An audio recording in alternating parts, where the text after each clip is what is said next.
For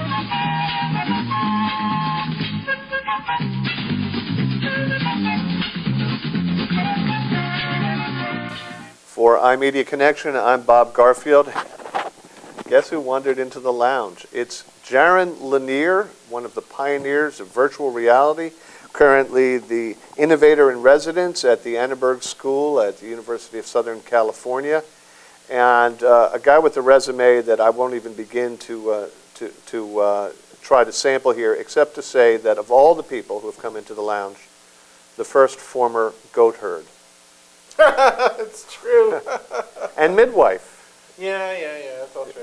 Yeah, so I mean, you're only the fourth midwife today. So I mean, it's really, you're in rarefied company. Well, all the Silicon Valley moguls, had midwifery careers, but they try to hide it.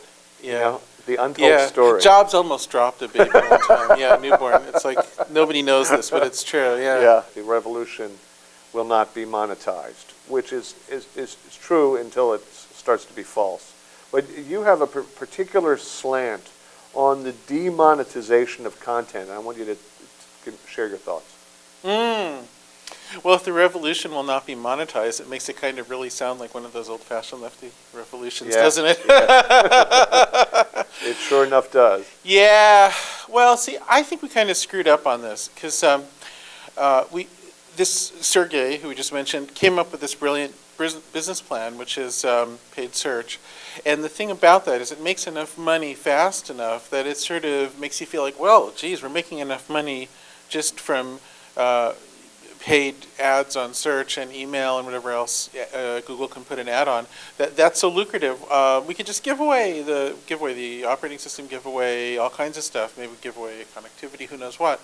The problem with that is it's very short term because you're sort of eating your young. Eventually, that's eating the seed corn. Eventually, the thing will run out of capital if you really work that way. Google Maps, Google Translate, Google Books, right? Google, you name it, is someone's eventually going to have to pay the piper. It's all this lost leader for the sake of this business. But now, the problem with this advertising business is it's not really advertising in the classic sense. In the classic sense, advertising was a form of communication. It had romantic, sensual, aesthetic qualities to it. It was aspirational. Sometimes it was abysmal. Sometimes it was glorious. But whatever it was a form of art, a form of communication, a form of culture, something that was ancient, in fact. If advertising is one big thing in a diversity of things, but not the center, that's great. Because you have to advertise something, right? All right. Now, if all your advertising is access to people, it starts to smell a bit like blackmail, because essentially what you're saying is, in order for people to be connected in the important ways, somebody has to pay, and you have this big toll booth in the middle. And the toll booth in the middle, whether it's a hedge fund server, Google server, Bing server, or a Facebook server, all of these things are similar in that it's not exactly that they have raw access to people or data that's different from what you or I have access to. In some cases they do actually, but mostly what they do is they have these giant computers that build correlative databases to analyze the data better than any of us can. And that gives them this sort of super view on how things connect together.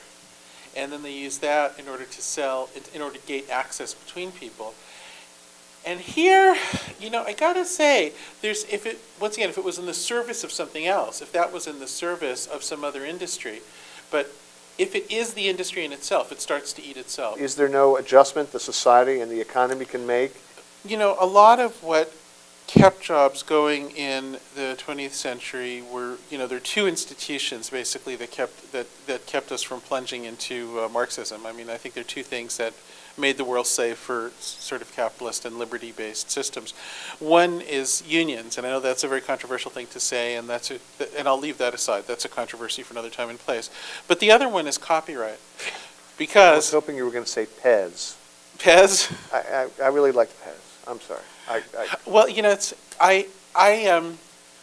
oh God, Pez wanted to make a Pez thing of me at one point. Really? And that would be the ultimate. Oh my God, there was Jared. like a whole thing about it, and I had to tell them this is a horrible thing. I said, I don't really like Pez. And I said, you don't like Pez? And so my little Pez thing didn't happen. Intellectual property is being devalued and delegitimized every day. That can't be Is that sustainable? Well, what's happening is intellectual property is being actually more legitimized and made more valuable so long as it's held within one's own proprietary computer. So within the hedge fund computers, within Facebook, within Google, and so forth, there's this software that nobody gets to see and this data that nobody gets to see. And then all the free and open stuff is just used to generate that data that's kept super closed. And I think it's a really unhealthy balance. What I'd rather see is everybody have access to being able to benefit from some data they create, and a sort of a balance of power where lots of people are able to sort of have some degree of influence on what data is accessible where, instead of this ultra concentration. So when you talk about free and open systems, what you really end up creating is these super closed cores where all the power and the money accumulates. And I mean, you got to learn to see that. It's sort of like when people advocate super anarchy, they're really talking about power concentration. And if you're just a kid, you don't realize that. But once you've had a chance to experience this a bit and think about it, you realize that that's what it always turns into. And the same thing's true in online systems. President Obama, memorably, about a year ago, in talking about the fiscal crisis, talked about how the economic growth of the last 10 years is largely illusory, because it was basically sucked up by banks and fees and bonuses, and it never really did go back into the economy, recycling, creating real wealth and real jobs. Is that the analogy to what Google is doing as a gate on advertising revenue? It's not an analogy. I mean, if you just remove the labels and look at bits and dollars moving around, Google and Facebook and hedge funds look very similar to me. And I know that sounds like a bad thing to say, but I'm very fond of the people at Google, and to the degree, and I actually know the people at Facebook too, most of them anyway. And I like the people, and I even know a lot of the people in hedge funds. It's just this temptation to go for a short-term thing instead of a long-term thing.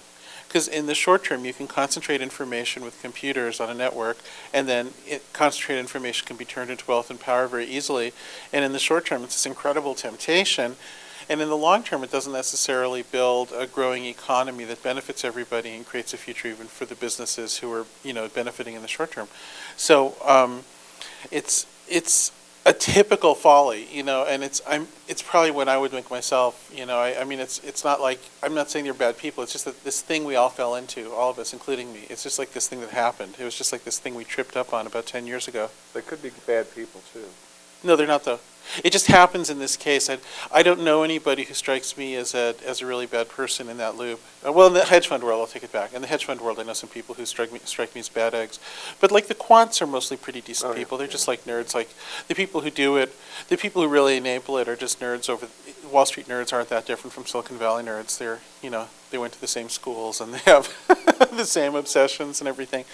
But there is this sort of crazy thing going on where, I mean, imagine an alternate universe where when people get they have a popular YouTube video, or a lot of Twitter followers, or whatever it is, they start to make some money and the whole economy is starting to expand, and people pay for media because they view it as something that they make a living on. It's a system that people really buy into. So instead of an attitude of let me get what I can, people are like, wow, this thing is like my sustenance. Like, imagine that world. It's entirely possible. It's no different from the pre-internet world. The pre-internet world is just as prone to demonetization as the internet world. That's the thing we forget. The fact that the non-internet world is monetized so that there can be a middle class isn't something that just happened naturally because of its properties. It's something that people worked on for centuries, And there's absolutely no reason why it can't happen in the internet world. It's just a matter, and this notion that there's some kind of inherent or mystical sort of energy in the online world that makes human affairs utterly different than they are in the physical world is really false, because people forget how hard it was to get this stuff going in the physical world. Jaron Lanier, among many other things, including former goat herd, is the innovator in residence at the Annenberg School at the University of Southern California, and one of the pioneers of virtual reality, musician, composer, and believe me, it goes on and on. You got to get out of the lounge now. You got to go. For iMedia Connection, I'm Bob Garfield.